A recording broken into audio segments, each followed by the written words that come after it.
Hello students, welcome back to KD classes. So here is a part 2 of your one shot video of second book.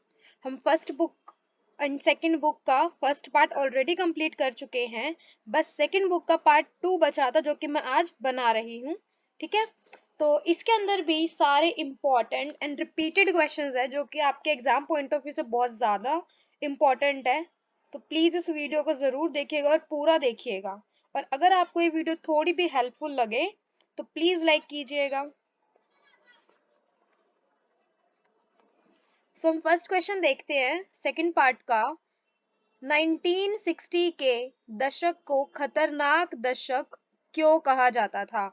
अब 1960 दशक यानी कि 10 साल. अब 1960 से लेके 1970 तक का जो टाइम था उसे बहुत ही एक तरीके से डेंजर या फिर खतरनाक टाइम क्यों कहा गया था हिस्ट्री में, उसके हमको कुछ रीजंस बताने हैं. तो फर्स्ट रीजन है देश को दो युद्धों का सामना करना पड़ा जिनमें 1962 का चीन का युद्ध और 1965 का पाकिस्तान का युद्ध शामिल है. तो अब क्या हुआ था, जब कोई भी युद्ध की सिचुएशन बनती है तो उस देश की हालत खराब होनी तो बड़ी ही जाहिर सी बात है. क्योंकि युद्ध के टाइम पर क्या होता है, जितना भी ध्यान होता है, जितना पैसा होता है, सब कुछ युद्ध पर, सेना पर, हथियारों पर लगाना पड़ता है और उस टाइम पर हमारी खुद की सुरक्षा पर भी बनाती है कि हम खुद सुरक्षित रहेंगे या नहीं रहेंगे, हमारी जनता सुरक्षित रहेगी या फिर नहीं रहेगी. और 1960 के दशक में तो भारत को एक नहीं बल्कि दो दो युद्धों का सामना करना पड़ा था, जिसमें कि पहला था 1962 में चीन का युद्ध एंड सेकंड था 1965 में पाकिस्तान का युद्ध. 1962 का भी बिल्कुल अनएक्सपेक्टेड था और 1965 का भी.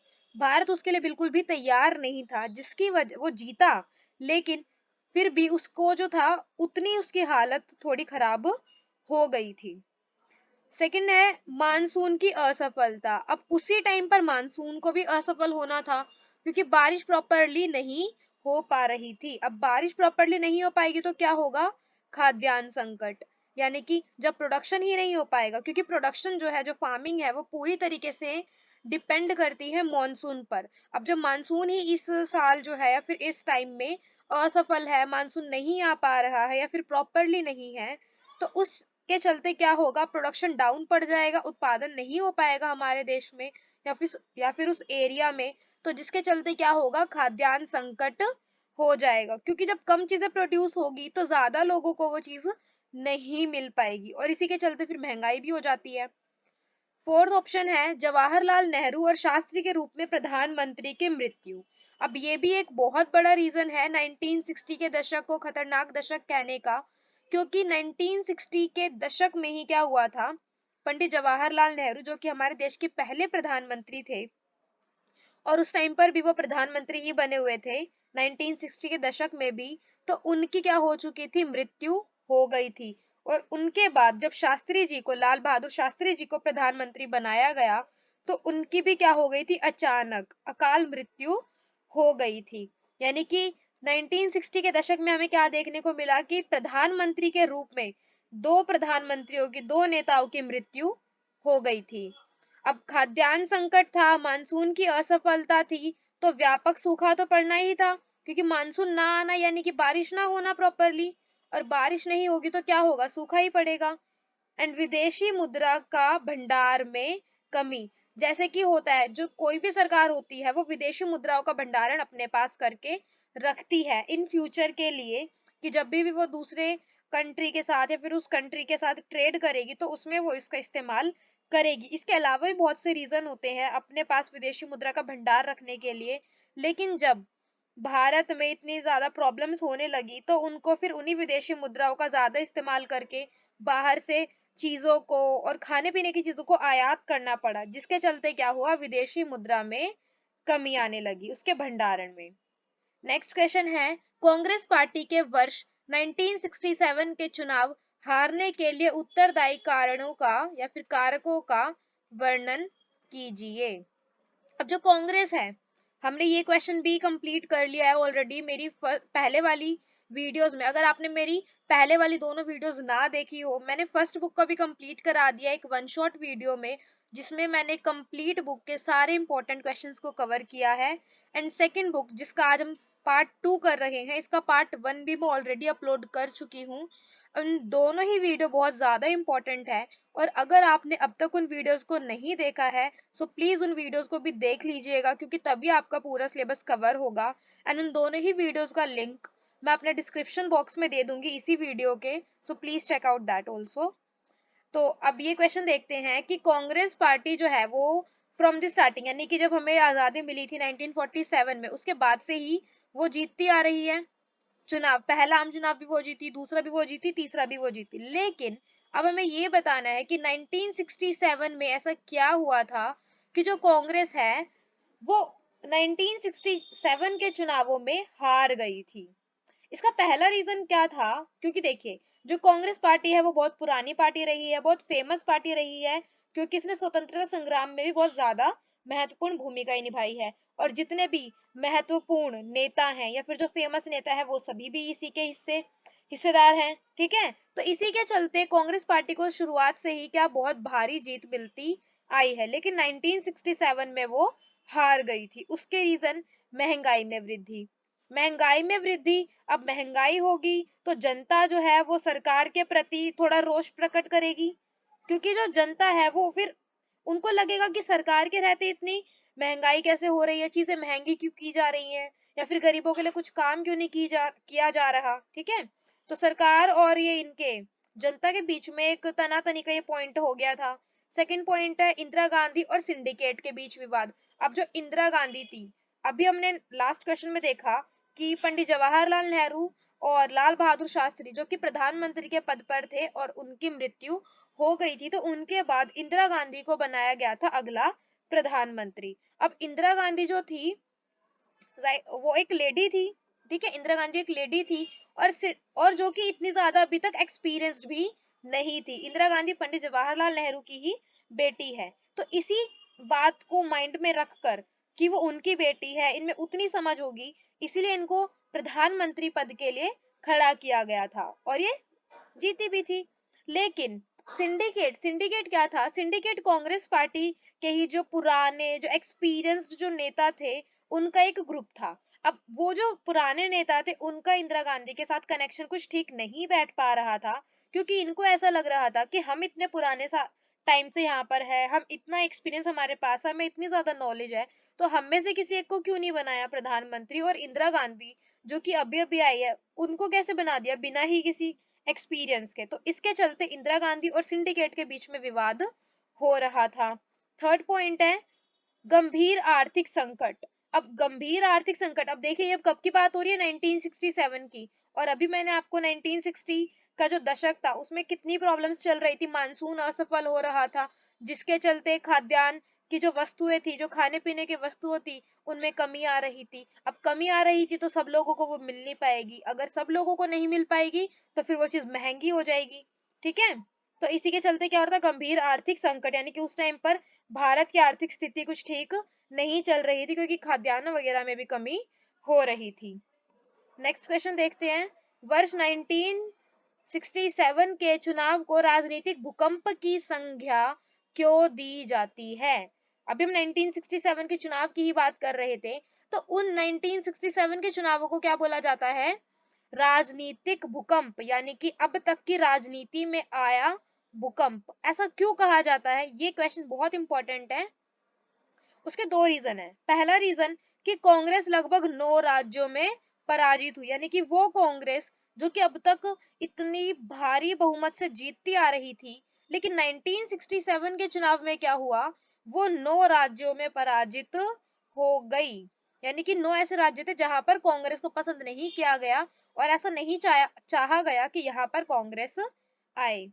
ठीक है, नेक्स्ट ऑप्शन है, नेक्स्ट रीजन है कांग्रेस को प्राप्त वोटों के प्रतिशत और सीटों की संख्या में कमी आई। यानी कि पहले जितने वोट एंड जितनी सीट्स कांग्रेस को मिला करती थी, उतने वोट्स एंड उतनी सीट्स अब की बार कांग्रेस को नहीं मिली। ये भी एक मेन रीजन है। क्यों कहा जाता है? क्योंकि भाई अब तक ऐसा हुआ नहीं था, और ये बहुत ही ज्यादा अनएक्सपेक्टेड भी था, तो इसीलिए इसे राजनीतिक भूकंप कहा गया। कि जो अचानक, जैसे भूकंप अचानक आ जाता है ना, ऐसे करके इसे भी राजनीतिक भूकंप कहा गया कि जिसकी कोई उम्मीद ही नहीं की गई थी, वो ऐसा हमें देखने को मिला। और ऐसी हार देखने को मिली कि एक नहीं दो नहीं बल्कि पूरे के पूरे 9 राज्यों में कांग्रेस पराजित हुई। नेक्स्ट क्वेश्चन है, आया राम गया राम जुमले का क्या अर्थ है? अब जो आया राम गया राम है, ये बेसिकली एक सेंटेंस है, कोटेशन आप समझ लीजिए, जो कि उस टाइम पर या किस टाइम पर 1967 के टाइम पर बोली गई थी राजनीति में। इसका मतलब क्या है ये देखते हैं। भारतीय राजनीति में दल बदल की प्रथा को आया राम गया राम से संबोधित किया जाता है क्योंकि 1967 के विधानसभा चुनाव में हरियाणा के विधायक गयालाल ने एक पखवाड़े में 3 बार अपनी पार्टी बदली। यह भारतीय राजनीति में दल बदल के दोष को व्यक्त करता है। अब दल बदल क्या होता है? दल बदल का मतलब है कि मान लीजिए कि आज जो है मैं किसी एक पार्टी की सदस्य हूँ, मैं किसी एक राजनीतिक दल की सदस्य हूँ, मैंने चुनाव में खड़ी हुई, मैं वोट वगैरह सब हुए, लेकिन मेरा जो है, मैं ये पार्टी जो है वो जीती नहीं, तो मतलब मैं भी हार गई क्योंकि मैं भी उस पार्टी की सदस्य थी। तो अब मैंने अपना प्रॉफिट देखने के लिए मैं अपनी इस पार्टी को छोड़कर किस पार्टी के पास चली गई? दूसरी पार्टी के पास। ठीक है, दल बदल यही होता है। यानी कि जब कोई भी सदस्य या फिर कोई भी राजनेता एक पार्टी को छोड़कर दूसरी पार्टी में या फिर अपने दल को छोड़कर दूसरे दल में चला जाता है तो उसे बोला जाता है दल बदल। अब 1967 के एक इंसिडेंट की बात की जा रही है कि 1967 में क्या हुआ था। 1967 के विधानसभा चुनाव में हरियाणा के एक विधायक थे, हरियाणा के विधायक जिनका नाम था गयालाल। क्या नाम था? गयालाल। इन्होंने क्या करा था, इन्होंने 1967 के चुनाव में ही, जो कि विधानसभा के चुनाव चल रहे थे, उन्होंने 1967 के चुनाव में ही यानी कि एक बार में ही 3 बार अपना दल बदल यानी कि अपनी पार्टी को बदला था कि पहले यहां से वहां चले गए, फिर वहां से वहां, फिर वहां से किसी और पार्टी में दोबारा चले गए। ठीक है, यानी कि उन्होंने देखिए कितना ही गलत किया। और इससे हमें क्या पता लगता है, इससे हमें ये भी देखने को मिलता है कि भारतीय राजनीति में दल बदल का दोष क्या है, कि दल बदल जो है वो लोग अपने प्रॉफिट के लिए करते हैं, लेकिन ऐसा भी क्या कि 3-3 बार तुम अपना एक ही चुनाव में बदल रहे हो पार्टी को। ठीक है, तो इन्हीं गयालाल जी के लिए बोला गया था आया राम गया राम, यानी कि कभी आया और कभी चला गया। नेक्स्ट क्वेश्चन है, आपातकाल क्या है और यह काल संवैधानिक संकट क्यों कहा जाता है? यानी कि आपातकाल है क्या, ये पढ़ेंगे। और आपातकाल को संवैधानिक संकट यानी कि संविधान के लिए संकट क्यों कहा जाता है? भारतीय संविधान के अनुच्छेद 352 के तहत यदि भारत अथवा उसके किसी क्षेत्र में युद्ध, बाहरी आक्रमण अथवा सशस्त्र विद्रोह से खतरा हो तो राष्ट्रीय आपातकाल की घोषणा की जाती है। आपातकाल का बेसिकली मतलब या फिर उस सिचुएशन से इसका मतलब है कि जब आपके देश में या तो आंतरिक असुरक्षा या फिर बाहरी असुरक्षा हो, कि आपके देश में गृह युद्ध चल रहा है, सशस्त्र यानी कि शस्त्रों के साथ विद्रोह चल रहा है, जनता आपस में लड़ रही है, या फिर कोई बाहरी आक्रमण हो रहा है, युद्ध हो रहा है, यानी कि जब कोई सुरक्षा पर बन आ रही है ना आपकी, यानी कि जब ऐसी कोई सिचुएशन आ जाए तो उस टाइम को आप क्या डिक्लेयर कर सकते हैं? राष्ट्रीय आपातकाल। अब राष्ट्रीय आपातकाल की घोषणा करने से होगा क्या? राष्ट्रीय आपातकाल की घोषणा करने से होता क्या है भाई? अगर असुरक्षा हो रही है तो राष्ट्रीय आपातकाल बोलने से हो क्या जाएगा? क्या हो जाएगा? क्योंकि उस टाइम पर क्या कर दिया जाता है, प्रेस सेंसरशिप लगा दी जाती है। क्या लगा दी जाती है? Press censorship. यानी कि जो प्रेस है उसके सारे अधिकार उनसे छीन लिए जाते हैं, सारे केबल नेटवर्क्स कट कर दिए जाते हैं कि कोई भी न्यूज चैनल पे कुछ भी पब्लिश नहीं करेगा। निवारक नजरबंदी के अगर आप पर शक किया जा रहा है तो आपको डायरेक्ट जेल में डाला जा सकता है। ठीक है, अब असुरक्षा आपको फील हो रही है तो आप उसी के लिए करेंगे ना ऐसा, कि भाई आपको जिस पर भी शक आप उसे डाल दीजिए। पुलिस और प्रशासन का दुरुपयोग, पुलिस और प्रशासन के जितने भी कर्मी होते हैं, कर्मचारी होते हैं, उनका दुरुपयोग किया जाता है। भाई वो तो रक्षा के लिए होते हैं ना, लेकिन क्या करा जाता है? इंदिरा गांधी के टाइम पर, इंदिरा गांधी ने ऐसा किया था 1975 में, जब उन्होंने आपातकाल, राष्ट्रीय आपातकाल की घोषणा कर दी थी। और क्या कर दिया था वो हम आगे वाले क्वेश्चन में देखेंगे, फिलहाल अभी इतना ही देखते हैं। ठीक है, कि पुलिस और प्रशासन का दुरुपयोग किया जाता है, पुलिस से बोल दिया जाता है कि लाठी चार्ज कर दीजिए अगर कोई ना माने तो। ठीक है, लोकतांत्रिक संस्थाओं का अपंग हो जाना, कि जितनी भी लोकतांत्रिक संस्थाएं होती है, जितने भी राजनेता होते हैं, जितने सरकार के जो अंग होते हैं, उन्हें अपंग कर दिया जाता है, उनसे उनकी पावर छीन ली जाती है। ठीक है, और उस टाइम पर हम कोई दूसरे चुनाव भी नहीं करा सकते, यानी कि जो जैसा है वो उसी सिचुएशन में पोज हो जाता है एक तरीके से। ठीक है, आपातकाल के कारण और परिणाम बताइए। अभी मैंने आपको बताया कि 1975 में इंदिरा गांधी ने, जो कि प्रधानमंत्री बनी थी भारत की, उन्होंने क्या किया था, आपातकाल की घोषणा कर दी थी। अब उस आपातकाल की जो है बहुत बुराई है, एक तरीके से बोला जाए तो क्रिटिसाइज किया जाता है, उसे वैलिड नहीं माना जाता। तो हम देखते हैं कि उसके कारण क्या थे और परिणाम क्या थे, कि किन कारणों की वजह से इंदिरा गांधी ने क्या रीजंस दिए थे कि भाई मैं इन रीजंस की वजह से आपातकाल घोषित कर रही हूँ, और उसके परिणाम देखेंगे फिर। तो सबसे पहले हम इसके कारण देखते हैं। कारण में पहला कारण है, गुजरात के छात्रों ने खाद्यान्न, खाद्य तेल तथा आवश्यक वस्तुओं की बढ़ती हुई कीमतें तथा उच्च पदों पर व्याप्त भ्रष्टाचार के खिलाफ जनवरी 1974 में आंदोलन शुरू किया। यानी कि अब उस टाइम पर देखिए, अभी हमने बोला था ना, रीजन हमने पढ़ा था कि 1952 अनुच्छेद में लिखा हुआ है कि अगर देश में सशस्त्र विद्रोह हो रहा है या फिर जनता अगेंस्ट जा रही है, मतलब कि बिल्कुल सब कुछ डिसबैलेंस हो रहा है, तो आप उस स्थिति को कह सकते हैं राष्ट्रीय आपातकाल की स्थिति। तब यही रीजंस जो हैं वो किसने दिए थे, इंदिरा गांधी ने दिए थे। पहला रीजन उन्होंने ये दिया था कि जो गुजरात के जो छात्र हैं उन्होंने क्या करा था, उन्होंने विद्रोह कर दिया था, आंदोलन कर दिया था, किसके खिलाफ, खाद्यान्न यानी कि खाने पीने की चीजें, खाद्य तेल और अन्य जो आवश्यक वस्तुएं हैं जो कि बहुत ज्यादा जरूरी होती हैं, उनकी बढ़ती कीमतों की वजह से, क्योंकि उनकी कीमतें धीरे धीरे करके बढ़ती जा रही थी और गरीब लोग, मिडिल क्लास वाले लोग उन्हें अफोर्ड नहीं कर पा रहे थे, तो उनके लिए अपना जीवन चलाना बहुत मुश्किल हो रहा था। और साथ ही साथ भ्रष्टाचार, भ्रष्टाचार जो कि जितने भी सरकारी कर्मचारी होते हैं या जो प्रशासन में होते हैं, उनके भ्रष्टाचारी होने की बात भी करी जा रही थी कि वो भ्रष्टाचारी हो रहे थे, जिसके चलते गुजरात के छात्रों ने क्या कर दिया था, जनवरी 1974 में आंदोलन शुरू कर दिया था। अब जेपी नारायण जिन्हें एक तरीके से हीरो भी कहा जाता है हिस्ट्री में, पोल की हिस्ट्री में, यानी कि भारत की जो पोल जो चल रही है इसमें क्या बोला, क्योंकि अगर हम बात करें जब ये 1975 में जब ये हुआ था, तो इसके बाद जो चुनाव कराए गए थे 1977 में, तो उसमें पहली बार, यानी कि स्वतंत्रता के बाद पहली बार ऐसा हुआ था कि गैर कांग्रेसी सरकार बनाई गई हो। और वो जो गैर कांग्रेसी सरकार बनी थी, एक सेकेंड, हाँ जी, तब ये देखिए कि हाँ, हम जेपी नारायण की बात कर रहे थे कि जेपी नारायण ने संपूर्ण क्रांति द्वारा सच्चे लोकतंत्र की स्थापना की बात की थी, कि ये लोकतंत्र जो है वो सच्चा नहीं हो पा रहा, वो धीरे धीरे करके गलत चलता जा रहा है, प्रधानमंत्री गलत इस्तेमाल कर रहा है चीजों का। तो इन्होंने क्या बोला था कि भले हम क्रांति करेंगे लेकिन हम सच्चे लोकतंत्र की स्थापना कर रहेंगे। थर्ड इन्होंने बोला था औद्योगिक विकास की दर बहुत कम हो गई थी। भाई ये कारण भी था कि जो अब इतनी जब अर्थव्यवस्था खराब चल रही है आपकी, तो आप जाहिर सी बात है आपकी विकास की दर तो खत्म होगी ही ना, कम होगी ही। तो शहरी एवं ग्रामीण क्षेत्रों में बेरोजगारी बहुत बढ़ गई थी, अब बेरोजगारी बढ़ रही है, यानी कि सिचुएशन देखिए कितनी ज्यादा खराब होती जा रही है।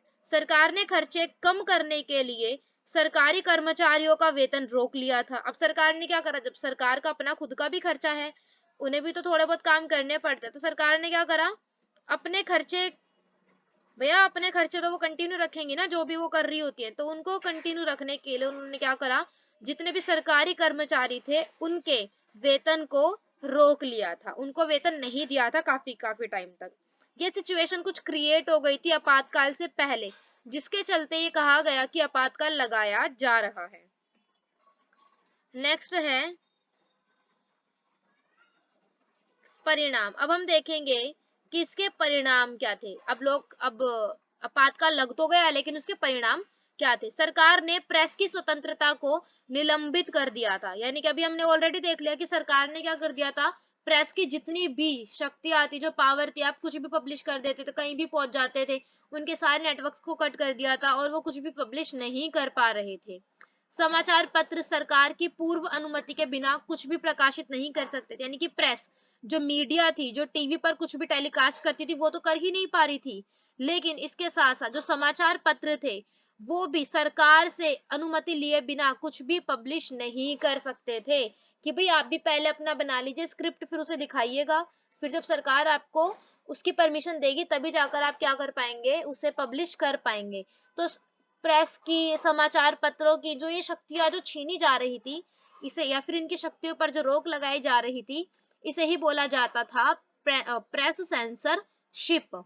ठीक है, ये इंपॉर्टेंट है वर्ड, इसे याद रखिएगा। प्रेस सेंसरशिप से क्या अभिप्राय है? शक्तियों का केंद्रीकरण ऐसा होता है कि जब आपातकाल लगाया जाता है तो उस टाइम पर जो शक्तियां होती हैं वो विधायिका और कार्यपालिका, यानी कि जितनी विधायिका और कार्यपालिका है उन सभी की शक्तियां जो है वो एकीकृत हो जाती हैं, उन सबसे उनकी शक्तियां भी छीन ली जाती हैं। ठीक है, नागरिकों के मौलिक अधिकारों को निलंबित कर दिया गया। उस टाइम पर, आपातकाल के टाइम पर क्या हुआ था, नागरिकों से उनके मौलिक अधिकार तक छीन लिए गए थे, कि आप अभिव्यक्ति का अधिकार नहीं है, आपको बाहर निकलने का अधिकार नहीं है, आप कहीं पर मिलकर 5 लोग ग्रुप बनाकर बात नहीं कर सकते। ठीक है, अब ये सब हमारे right of speech and expression में है ना, आर्टिकल 19 में, लेकिन ये सारे सारे के सारे हमसे मौलिक अधिकार उस टाइम पर छीन लिए गए थे। निवारक नजरबंदी बता दिया ऑलरेडी, कि आप पर अगर शक किया जा रहा है तो शक के बिना पर ही आपको डायरेक्ट जेल में डाल दिया जाएगा, या फिर आप थोड़ा भी विद्रोह करते पाए गए तो।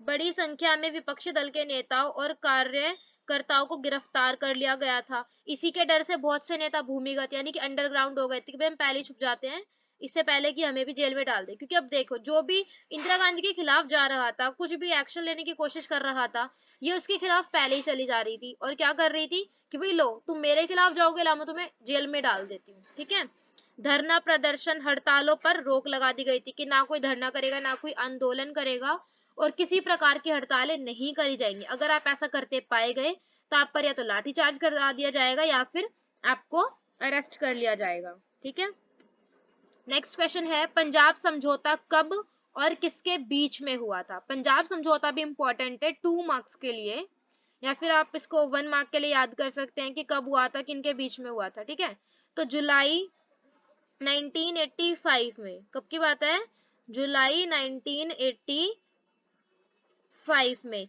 अकाली दल के अध्यक्ष, जैसे दल होते हैं ना अलग अलग अपने राजनीतिक दल, तो ऐसे करके अकाली दल था एक, उसके अध्यक्ष कौन थे, हरचंद्र सिंह लोहोवाला। ठीक है, ये थे अकाली दल के अध्यक्ष, इनके बीच में, और उस टाइम पर जो हमारे प्रधानमंत्री थे राजीव गांधी, इनके बीच में क्या हुआ था, एक समझौता हुआ था, जो कि कब हुआ था, 1985 में। इसी को नाम दिया जाता है पंजाब समझौता। ठीक है, नेक्स्ट क्वेश्चन है, गठबंधन सरकार। गठबंधन सरकार वैसे आप सब जानते ही होंगे थोड़ा बहुत तो। गठबंधन सरकार एक ऐसी सरकार है जो तब बनती है जब आमतौर पर कोई एक पार्टी या राजनीतिक दल चुनाव में बहुमत प्राप्त नहीं कर पाते। मान लीजिए कि भाई मैं जो हूँ, पार्टी ए, पार्टी बी और पार्टी सी, 3 पार्टी जो है वो चुनाव में खड़ी हुई थी, लेकिन किसी को भी जो है वो पूरे उतने वोट्स मिले ही नहीं, यानी कि पूर्ण बहुमत किसी को मिली ही नहीं, तो क्या करेगा, सरकार ही ना बने। या फिर एक तो ये सिचुएशन होती है, या फिर कई बार ऐसा होता है कि मान लीजिए एक पार्टी जो है ए बी सी में से सी वाली पार्टी को मिल गई है पूर्ण बहुमत, लेकिन बी ए और बी जो है वो आपस में, ये दोनों तो हार चुके हैं, तो ये दोनों आपस में ही क्या मिला लेती है, हाथ मिला लेती हैं, कि ए और बी दोनों के वोट मिलाकर सी वाली से ज्यादा हो जाएंगे, तो हम क्या करते हैं, हम ए और बी आपस में हाथ मिला लेते हैं और मिलकर एक नई पार्टी बना लेते हैं, जिसे कि गठबंधन सरकार बोला जाता है। यानी कि गठबंधन सरकार एक ऐसी सरकार है जो कि उस सिचुएशन में बनाई जाती है जब कोई एक पार्टी यानी कि कोई एक राजनीतिक दल चुनाव में पूर्ण बहुमत प्राप्त नहीं कर पाता, तो 2 या फिर 2 से ज्यादा पार्टियां मिलकर क्या करती है, गठबंधन की सरकार बनाती है और रूलिंग पार्टी बन जाती है। ठीक है, क्योंकि भाई जीतना तो है ही, अगर हम अकेले नहीं जीत पा रहे तो क्या किसी दूसरे का साथ लेके जीत जाते हैं। ठीक है, नेक्स्ट क्वेश्चन है, 1989 में भारतीय राजनीति में आए बदलावों का वर्णन कीजिए। ये भी इंपॉर्टेंट है आपके क्वेश्चन, आपके बोर्ड एग्जाम्स के लिए, तो आप इसे भी थोड़ा देख के जाइएगा। 1989 में भारतीय राजनीति में आए बदलावों का वर्णन कीजिए, कि 1989 के टाइम पर भारतीय राजनीति में कौन कौन से बदलाव हमें देखने को मिले। आप डायरेक्ट एग्जाम में ऐसे पॉइंट्स मत लिख कर आइएगा, एग्जाम आंसर शीट लिखने का भी अपना एक तरीका होता है कि ये जो भी मैं आपको पॉइंट्स यहाँ पर दिखा रही हूँ, आप इनकी हेडिंग्स बना सकते हैं, इन्हें ब्लैक पेन से हेडिंग बनाकर अंडरलाइन कर कर फिर आप इसके आगे इसे एक्सप्लेन कर सकते हैं, क्योंकि एग्जामिनर इतना रीड नहीं करता, वो आपकी सिर्फ हेडिंग्स को देखकर ही आपको जज करता है और उसी के बिहाफ पर फिर आपको मार्क्स मिल जाते हैं। क्योंकि अगर आप नॉर्मली पॉइंट्स लिखेंगे तो उसमें आपको ज्यादा पॉइंट्स लिखने पड़ते हैं, वो बहुत ज्यादा टाइम कंज्यूमिंग होता है, और हेडिंग्स बनाकर लिखना इज क्वाइट इजी। सो हम पहले देखते हैं पहला बदलाव क्या आया था 1989 की में भारतीय राजनीति में। पहला तो बदलाव यही आया था कि कांग्रेस प्रणाली की समाप्ति, कि अब तक जो कांग्रेस कांग्रेस चलता हुआ आ रहा था, अब उस कांग्रेस प्रणाली की समाप्ति हो गई थी। क्यों हो गई थी? क्योंकि अब नई नई पार्टी जो है, नए नए जो राजनीतिक दल है, उनका राइज होना, उनका उदय होना और उनका प्रभावशाली बनना जो है वो स्टार्टिंग हो गया था, और वो टक्कर देने लगे थे कांग्रेस पार्टी को। ठीक है। नेक्स्ट पॉइंट है केंद्र में गठबंधन सरकारों का उदय। अब जब कोई एक पार्टी नहीं कर पा रही थी तो वो कांग्रेस पार्टी को हराने के लिए उन्होंने क्या करा, गठबंधन की सरकारें बनाना स्टार्ट कर दिया। थर्ड है क्षेत्रीय दलों का उदय व उनका बढ़ता हुआ प्रभाव। अब जितने भी जो क्षेत्रीय दल थे, अब छोटे छोटे क्षेत्रीय दल जो है उनका उदय हो रहा था, वो भी चुनाव में खड़े हो रहे थे। ठीक है। अब नई नई पार्टियां बन रही थी और उनका बढ़ता हुआ प्रभाव, वो बन तो रही थी, सिर्फ ऐसा नहीं कि बनकर बैठ जा रही थी, वो बहुत प्रभावशाली बन रही थी और लोगों पर अपना इम्पैक्ट डाल रही थी। ठीक है। आई होप आपको समझ आया होगा ये। So thank you so much for watching. Hope you like the video. Please subscribe the channel to get more videos like this. अगर आपको मेरी वीडियो थोड़ी भी अच्छी लगी हो so प्लीज चैनल को सब्सक्राइब कीजिएगा, क्योंकि ताकि मुझे मोटिवेशन मिलती रहे और मैं इसी टाइप की वीडियोस और भी ज्यादा बनाती रहूं आपके लिए। ठीक है। Thank you.